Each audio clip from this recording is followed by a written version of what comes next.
दोस्तों अक्सर आपने मोबाइल के बॉक्स पे एक चीज़ देखी होगी जो होती है सार वैल्यू, या फिर आपने किसी को रिव्यू करते हुए सुना होगा कि भैया सार वैल्यू के बारे में अगर वो कुछ बता रहा है, या फिर आपने किसी के अनबॉक्सिंग में देखा होगा। दोस्तों सार वैल्यू होती क्या है, कितनी सार वैल्यू होनी चाहिए, और इसमें से जो निकलने वाली रेडिएशन है उनसे कैसे बचा जा सकता है। दोस्तों इन सब चीज़ों के बारे में मैं आपको इस वीडियो में आज बताऊंगा, तो वीडियो को एंड तक जरूर देख लेना। वीडियो पसंद आती है तो वीडियो को लाइक कर देना, चैनल पे नए हो तो चैनल को सब्सक्राइब कर देना वीडियो के बाद। So hi guys, my name is Tushar, you are watching Techbaazi, so let's start.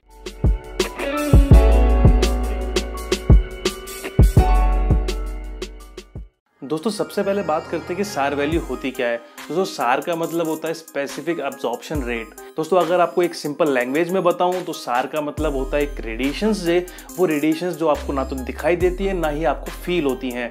दोस्तों जब भी आप अपने मोबाइल से किसी को कॉल मिलाते हैं तो वहाँ से सिग्नल्स जो है वो टावर तक जाते हैं और टावर से सिग्नल आपके मोबाइल तक आते हैं, या फिर आप वाईफाई ऑन कर लेते हैं या फिर आप ब्लूटूथ यूज़ करते हैं तो भी सिग्नल्स जाते हैं, सिग्नल्स आते हैं। तो ये जो सिग्नल्स हैं वो होते हैं आपकी इलेक्ट्रोमैग्नेटिक वेव्स की फॉर्म में। और उसको होता ये है कि जब आपने किसी को फ़ोन मिलाया या आपने ब्लूटूथ सर्च किया या फिर आपने वाईफाई चलाया तो सिग्नल्स टावर तक जा रहे हैं, लेकिन सारे के सारे सिग्नल्स टावर तक नहीं जा पाते हैं। अगर मैं आपको एग्जांपल के थ्रू समझाऊं तो आपने अगर किसी को फ़ोन मिलाया और मान लो वहाँ से 10 सिग्नल्स टावर तक गए, लेकिन 10 में से सिर्फ 8 ही सिग्नल्स होते हैं जो टावर तक पहुंच पाते हैं और 2 सिग्नल्स जो होते हैं वो एनवायरनमेंट में लॉस हो जाते हैं। अब यही वो 2 सिग्नल्स होते हैं जो कि डेंजरस होते हैं, और इन्हीं 2 सिग्नल्स और इनके जैसे बहुत सारे सिग्नल्स को कंट्रोल करने के लिए सार वैल्यू का यूज़ किया जाता है। अब दोस्तों ये बात तो वही कि सार वैल्यू होती क्या है। अब दोस्तों मैं बात करता हूँ सार वैल्यू के लेवल्स जो ह्यूमन बॉडी के लिए रखे गए हैं। तो दोस्तों सार वैल्यू को ह्यूमन बॉडी के लिए 2 लेवल्स में डिवाइड किया गया है। पहला लेवल जो है वो है हेड का, और दूसरा लेवल जो है वो बाकी की बॉडी का। क्योंकि दोस्तों हेड जो होता है वो आपकी पूरी बॉडी को कंट्रोल करता है, और जो हेड होता है वो इन रेडिएशंस को जल्दी कैच करता है, इसलिए हेड की सार वैल्यू को अलग डिफाइन किया जाता है और बॉडी की सार वैल्यू को अलग डिफाइन किया जाता है।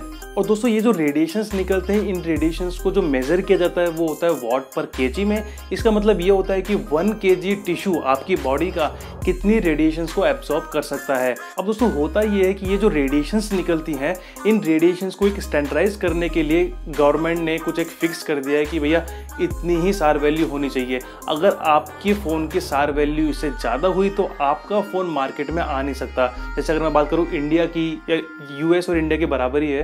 जैसे इंडिया और यूएस की जो सार वैल्यू है 1.6 वॉट पर केजी है, इसका मतलब ये है कि आपकी बॉडी का 1 केजी जो टिश्यू है वो 1.6 वॉट पावर को एब्जॉर्ब कर सकता है। अगर उससे ज़्यादा सार वैल्यू हुई तो फिर वो फ़ोन ही मार्केट में नहीं आ सकता। ये गवर्नमेंट के कुछ रूल्स हैं। अब दोस्तों एक क्वेश्चन आता है कि सार वैल्यू को चेक कैसे करें। दोस्तों वो बहुत ही सिंपल है, आपको सिर्फ अपने फ़ोन के डायलर पैड में जाना है, वहाँ पर आपको सीधा प्रेस करना है *#07#। दोस्तों जैसे ही आप ये नंबर डालेंगे वहाँ पर आपको 3 चीज़ें दिखाई देंगी। पहली जो चीज़ है वो दिखाई देगी आपको सार वैल्यू जो कि इंडियन गवर्नमेंट ने फिक्स करी है। दूसरी जो वैल्यू की वो आपको दिखाई देगी हेड की, और तीसरी जो आपको वैल्यू दिखाई देगी वो आपको पूरी बॉडी की।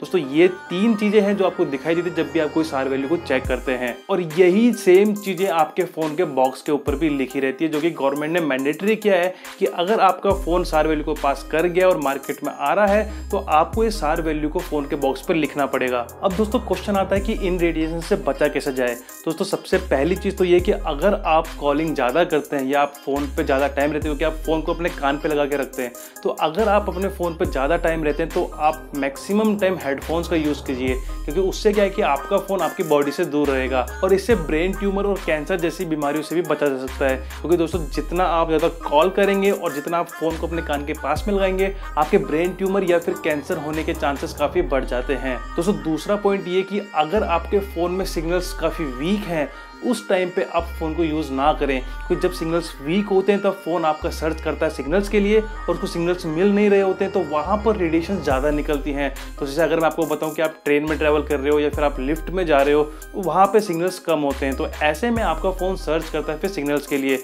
और वहाँ पर उसको सिग्नल्स मिलते नहीं है। तो यहाँ पर अगर आप अपने फ़ोन को कम से कम यूज़ करेंगे तो वो आपके लिए बेहतर होगा।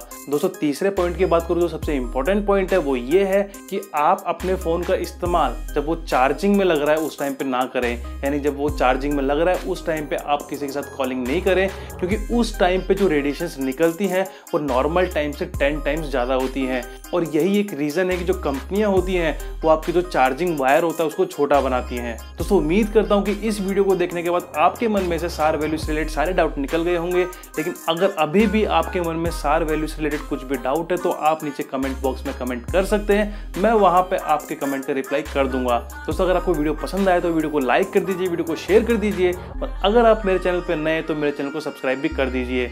दोस्तों आज की वीडियो के लिए बस इतना ही, मिलेंगे फिर किसी एक नई वीडियो में, तब तक के लिए जय हिंद।